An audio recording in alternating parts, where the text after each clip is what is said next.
March 12. தலைப்பு சுய கட்டுப்பாடு.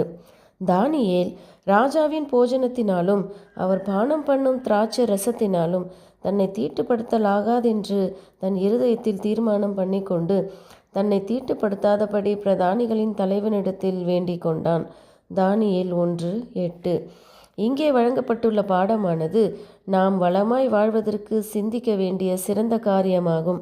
வேதாகமம் நம்மிடம் எதிர்பார்க்கும் காரியங்களுக்கு கண்டிப்புடன் கீழ்ப்படிவது சரீரத்திற்கும் ஆத்துமாவிற்கும் ஆசீர்வாதமாக இருக்கும். ஆவியின் கனி என்பது அன்பு, சந்தோஷம் மற்றும் சமாதானம் மட்டுமல்ல, இச்சையடக்கமும் தான். நாம் நமது சரீரங்களை தீட்டுப்படுத்தக்கூடாதென கட்டளை பெற்றிருக்கிறோம். ஏனெனில் அவை பரிசுத்த ஆவியின் ஆலயங்களாம். சிறைப்பிடிக்கப்பட்ட எபிரேய கைதிகள் நம்மை போல் ஆசைகளையுடைய மனிதர்களே. பாபிலோனின் ஆடம்பர பிரகாரங்களின் மயக்கும் செல்வாக்குகளுக்கு மத்தியில் அவர்கள் உறுதியாய் நின்றார்கள். இன்றைய வாலிபர்கள் சுய இன்பத்திற்கான கவர்ச்சிகளால் சூழப்பட்டிருக்கின்றனர். குறிப்பாக நமது மகா நகரங்களில் சிற்றின்ப ஆசையை திருப்திப்படுத்தக்கூடிய அனைத்து விதமான பாவமும் எளிதாக கிடைக்கக்கூடிய வகையிலும் ஈர்க்கக்கூடிய விதத்திலும் இருக்கின்றன. தானியேலைப் போல தங்களை தீட்டுப்படுத்த மறுக்கிறவர்கள் இச்சையடக்க பழக்கங்களின் பலனை பெறுவார்கள். அவர்களுடைய மகத்தான சரீர திடம் மற்றும் அதிகமான தாங்கு திறனுடன் கூட அவசர காலங்களில் உபயோகிக்கும்படியான இருப்பு ஒன்று அவர்களுக்கு இருந்திருக்கிறது. சரியான சரீர பழக்க வழக்கங்கள் உயர்வான மனநிலையை மேம்படுத்தும். அறிவாற்றலும் சரீர திடனும் மற்றும் ஆயுட்காலமும் மாறாத பிரமாணங்களை சார்ந்துள்ளன. இயற்கையின் கோரிக்கைகளை மீறுவதினால் வரக்கூடிய விளைவுகளிலிருந்து மனிதர்களை காப்பாற்ற இயற்கையின் தேவன் தலையிட மாட்டார். பந்தயத்திற்கு போராடுகிற எவனும் எல்லாவற்றிலேயும் இச்சையடக்கத்தோடும் இருக்க வேண்டும். தானியேலின் மனத்தெளிவும் நோக்கத்தின் உறுதியும் அறிவை பெறுவதிலும் சோதனையை எதிர்பார்ப்பதிலும் இருந்த அவருடைய ஆற்றலானது அவருடைய எளிமையான உணவு திட்டம் மற்றும் ஜெப வாழ்க்கைக்கு மிகப்பெரிய அளவில் தொடர்புடையதாக இருந்தது. தானியேல் மற்றும் அவருடைய வாலிப தோழர்களின் சரித்திரமானது அடுத்தடுத்து பின்வருகிற அனைத்து யுகங்களின் வாலிபர்களுடைய நலனுக்காக தேவ ஆவியால் ஏவப்பட்ட தேவ வார்த்தையின் பக்கங்களில் பதிவு செய்யப்பட்டுள்ளது. இச்சையடக்க கோட்பாடுகளுக்கு அவர்கள் காட்டிய உண்மைத்துவத்தை குறித்த பதிவு மூலம் கிறிஸ்துவ இச்சையடக்கத்தை குறித்து தாம் கொடுத்திருக்கிற விலை மதிப்பற்ற ஒளிக்கதிர்களை சேகரித்து ஆரோக்கிய விதிகளுடன் தங்களை சரியான முறையில் வைத்து கொள்ள கட்டளை கொடுத்து வாலிப ஆண்கள் மற்றும் பெண்களிடம் தேவன் இன்று பேசிக்கொண்டிருக்கிறார். ஆமேன்.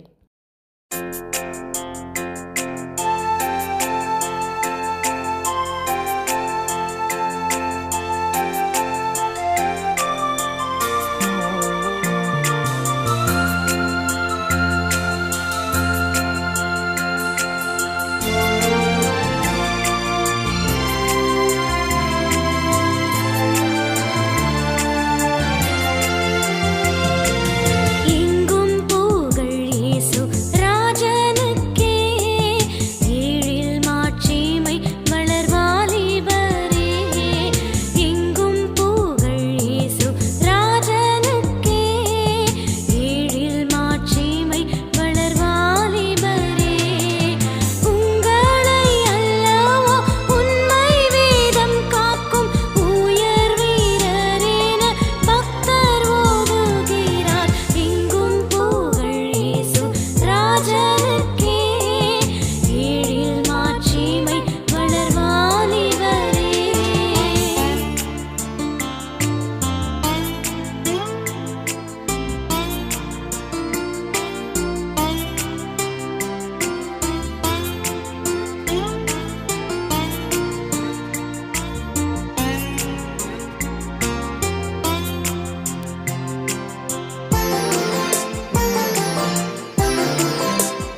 வழி